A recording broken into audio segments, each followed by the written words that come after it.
With the help of Mademoiselle Marceau, I will now present you with those clues which fit neither solution so far proposed, and present you with a truth that will surprise even you.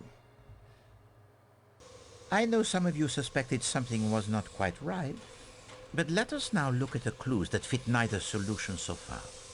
Madame Schmidt says she saw the phantom attendant, but we know now it was sheer invention. Yet we have the testimony of an independent witness who says he saw the non-existent small dark attendant actually getting on the train. Mademoiselle? That's the engineer. The engineer. Oui, the engineer while the train was in the Belgrade station. And then there is the crate of Monsieur Ratchet and its unknown occupant. What clues associate themselves with that crate, mademoiselle? The second attendant's uniform. The pile of books. The second attendant's uniform. Oui, the uniform I think worn by the person the engineer saw. The pile of books mademoiselle believes were useful in the planning of the crime, yet no one has mentioned them. And the fact that the person with access to that key would be in the best position to tell us something of the occupant of that crate. And lastly, there is the little matter of the kidnapping of Mademoiselle Marceau.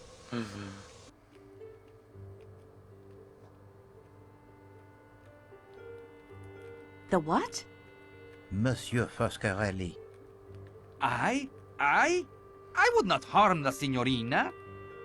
It is why we are all here, to punish the kidnapper. She's right, Poirot. How can you think any of us would resort to kidnapping after all we've been through? As you can see, Monsieur Parkinson, we have pieced together much of your story. Only the reasons remain, and I leave those to you. What did you call him? He called him Parkinson. That is my name. Robert Perkinson. Silence! At once! You will obey me in this and listen to what Monsieur Parkinson has to say. You owe to Poirot that, I think. Please understand. I know how you must hate me. It was my dear wife Isabella, the unidentified woman the papers mentioned, who pleaded with Paul and me as the police closed in to let her take Daisy away. She was sick with grief. Take Daisy away? Cassetti killed the wrong little girl.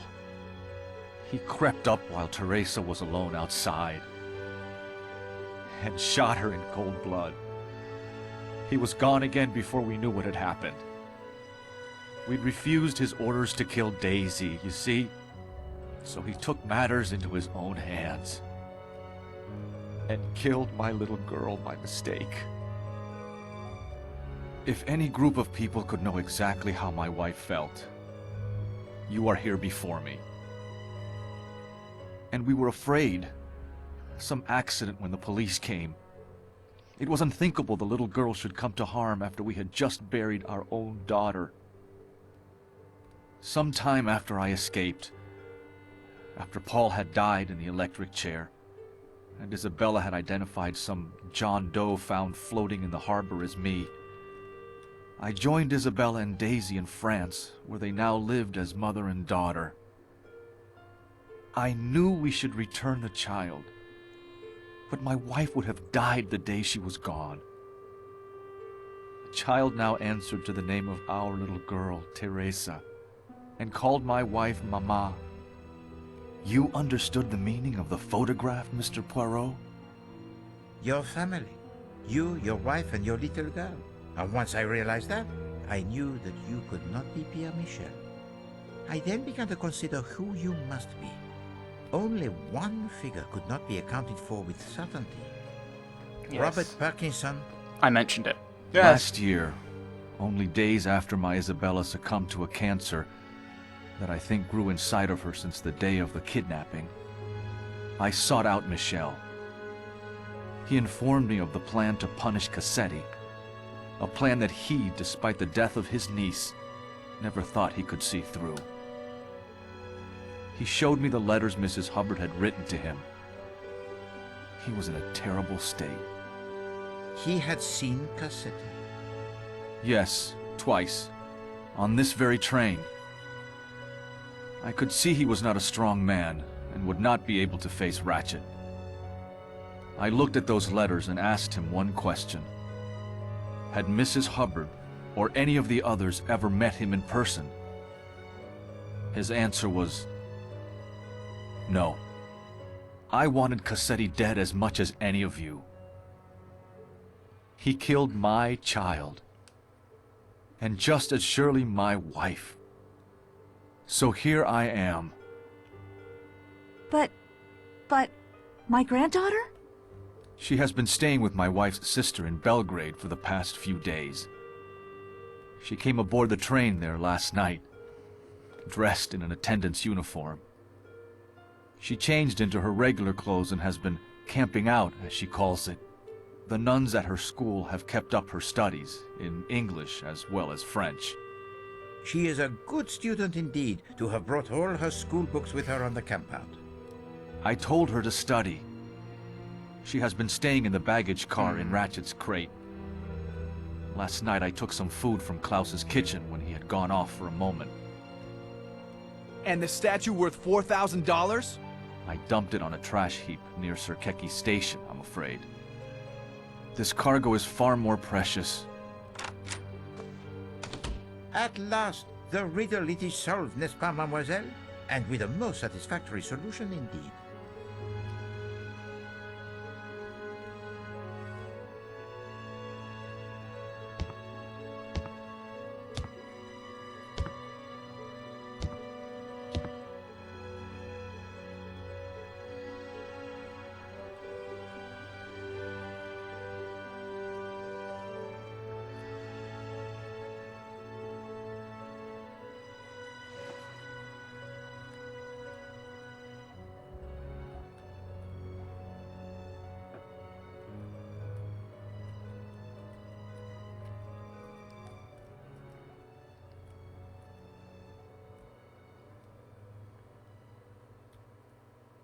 Mademoiselle Marceau, while they enjoy this brief moment before you render your final decision, let us, you and I, see whether you are up to the challenge that Poirot presented to you when our investigation began.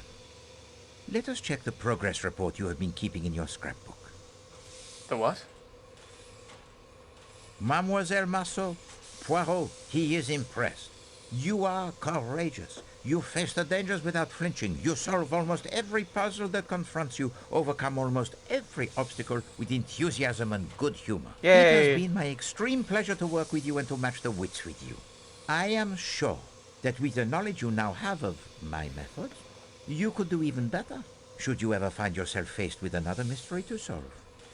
Yay! I assume they're breaking through the avalanche, the snow now completely.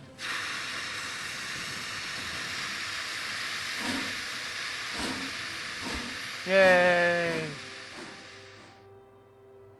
You are the representative of the train company, Mademoiselle Marceau. You have been instrumental in assembling the evidence that pointed to the solutions I have now shared. And you have been ill-used. I am truly sorry, mademoiselle. I left you all of your belongings in that box, except the one I needed back. The key to the security room. You now know why. My precious cargo had to eat. You have proven to be most ingenious. Twice you almost discovered my secret passenger. I left the parasol for you to discover. I had no doubt you would free yourself. If not, I would have found an anonymous way to inform someone of your whereabouts. I understand why you did it. As Monsieur Parkinson so rightly observes, you have proven your grey cells to be almost equal to those of Hercule Poirot. So, what do you say, Mademoiselle Marceau? Which solution shall we present to the Yugoslavian police in Broad? Silence, s'il vous plaît. It is now time to hear what Mademoiselle Marceau has decided. Okay, so I go through each one. I don't say, this is what I'm picking. In the book, and so I'm kind of, because this is the end. We just had the big denouement of scoring and everything. And by the way, I said the locket. I mentioned the person in the locket looked like the girl in the picture. Did say that. kind of frustrating. It's the one that I was kind of seemed to fit. But yeah, I didn't put that together in my head, which I should have done. I think that's, in a way, the problem with having read this book, is I kind of knew where it was going, so the other evidence that obviously they've added for the game didn't really factor into my mind. So here are my thoughts on the first solution. Here are my thoughts on the first solution. It is not the truth, but fits the facts, at least one set of facts, and it will be the simplest by far to explain. The second? My opinion of the second solution is this. It is at least most of the truth, as much as 12 people in this car knew. They are self-confessed murderers, and yet, no, that word is wrong. Justice was done here. Of a kind, perhaps not the justice I would have preferred. In that, I agree with Colonel Arbuthnot. But still, can there be anyone, knowing Ratchet and knowing these people as well as I now do after only a few hours, who can't see the rightness of their cause? These are my feelings about the third solution. It is the whole truth. More heartache than even these 12 people knew. And it must stop somewhere, mustn't it? There are lives to build and rebuild here. I think of Greta's words on her postcard, and of the family that had one last day in the sun at Coney Island before the storm engulfed them. I think they all, including Monsieur Perkinson, deserve a chance in the sun again. Therefore, it is my belief, Monsieur Poirot, the first theory you put forward was the correct one. An unknown enemy of Monsieur Ratchet, whom the murdered man feared, sneaked aboard the train disguised as an attendant and is responsible for the murder. Unfortunately, he is still at large, or lies frozen in a snowbank somewhere awaiting the spring thaw. I suggest that is the solution we offer to the Yugoslavian police when we arrive in Broad. Dr. Constantine? Even if I did not owe you and Mademoiselle Marceau so much, I have learned to leave such matters to those best qualified to decide. I, of course, accept Mademoiselle Marceau's decision. Why, exactly? Yeah, that's my view. What did I tell you? Yes, thank you. Monsieur Poirot, your ankle! It feels much better. And Poirot? He has been cooped up in his room far too long. He has the need of some fresh air.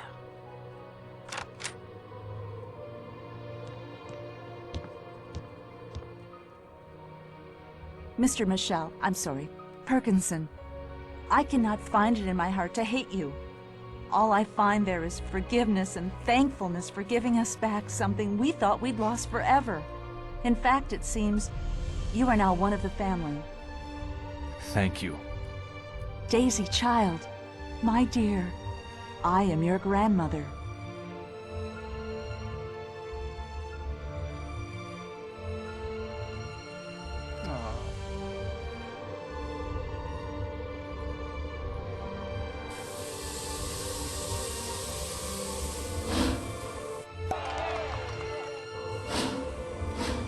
Yay, someone died.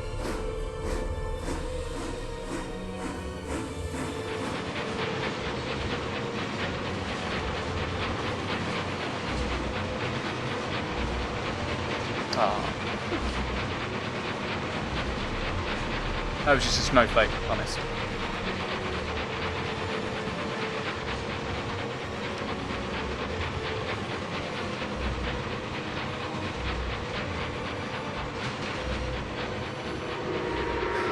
The end.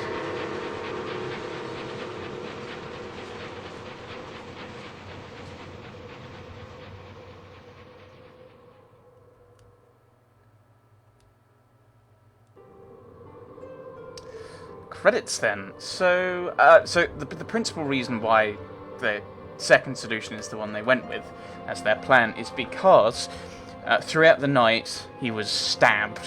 He would have been stabbed at some point throughout the night when everyone's going in and out. And the reason they went with that is because then they wouldn't be able, no one would be able to say this person was the murderer, because how can you prove which knife wound was the one that killed him? That's kind of the point. You can kind of narrow it, you might be able to narrow it down to this is one of these particular ones, but how do you know exactly? So that's kind of the reason for that, which I was going to mention, but it slipped my mind, and I remembered it. So, I think there are a few times with puzzles where it's like, I don't understand what's going on. Like the voltaic cell. So making it in my inventory, which I'm allowed to do, it didn't work, but then I had to unmake it and put it up, and I know not, it seemed to work at that point. So, bit of a bug there. It's a standard point-and-click adventure thing. It's just the main thing to think about is the story, and so the story is. It's based on the book. Obviously, they've had to add in little bits of evidence for the third solution, which they added. Although I'm not entirely sure how that's an extra. That's a third solution. That's just an extra thing. That's just an extra thing to it, because as a third solution, you would think it would be a different person who killed him. Whereas it's more a case that it's, oh, actually, here's this extra bit of information. I think I would have liked it if that had been another one of those kind of question puzzle ones where you're working through all the questions and going, oh, it's this. Now, as I mentioned, there were a few parts where I answered the question incorrectly, in inverted commas, but then the solution played out that what I'd said was actually the correct one. It was just the game had decided it wasn't the correct thing. So I think mechanically it's a bit there's a few with it. That might be because I got this off. This is a physical copy, and it might be that if there's a digital version, it's got patches or something. And they're not horrible bugs. Let's be honest. There are worse things, problems you can get. So yeah, story-wise, it's the third ending. That third solution is a bit weird. I mean, you want to have a third solution so that people who've read the book have got something new, but I don't know. That's it's just an interesting twist on it, and I'm not sure it actually helped the story or the game having that third one. Especially because it wasn't that prevalent. So like the first one, oh yeah, it's quite. Hang on, this doesn't fit. Then you lead to the second one, and I think the third one should have had a bit more evidence on it that makes it go, hang on, this doesn't work. I think the radio should have been introduced earlier. I think they probably wanted puzzles, so there's other things going on, because I didn't do that until pretty much the last thing I did. So with that being pretty much the last thing I did, there were a few bits of information from it that might have maybe been more interesting if I'd picked it up throughout. Maybe make that actually a cutscene, so you fix it early on, and then in the cutscenes you go and talk. And so you ask him some questions, and then you go away, and then you come back. Oh, I've answered those questions, and then you ask a few more questions based on what you found. I think that'd be a better way of handling the radio, kind of dropping the information strategically throughout, rather than having a big dump at the end. So yeah, I think it's one of those problems where if you if you want to have a good narrative, it's got to be good enough that it works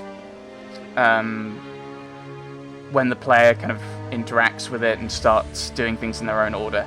And I think this game was slightly weaker. The story was slightly weaker because of that, especially with the third ending. The second ending, I think probably because I've read the book, wasn't really affected. It's the third ending that kind of took a bit of a dive with picking things up. Because I thought it would have just been a third solution as another murderer who actually did the things that they said, but was still on the train. Dun dun dun. I don't know. I don't know. That's just those are my thoughts. So there's another puzzle game done. Not sure what's going to follow this. I suppose we'll both find out next time. Thanks for watching, everyone. Thanks for watching.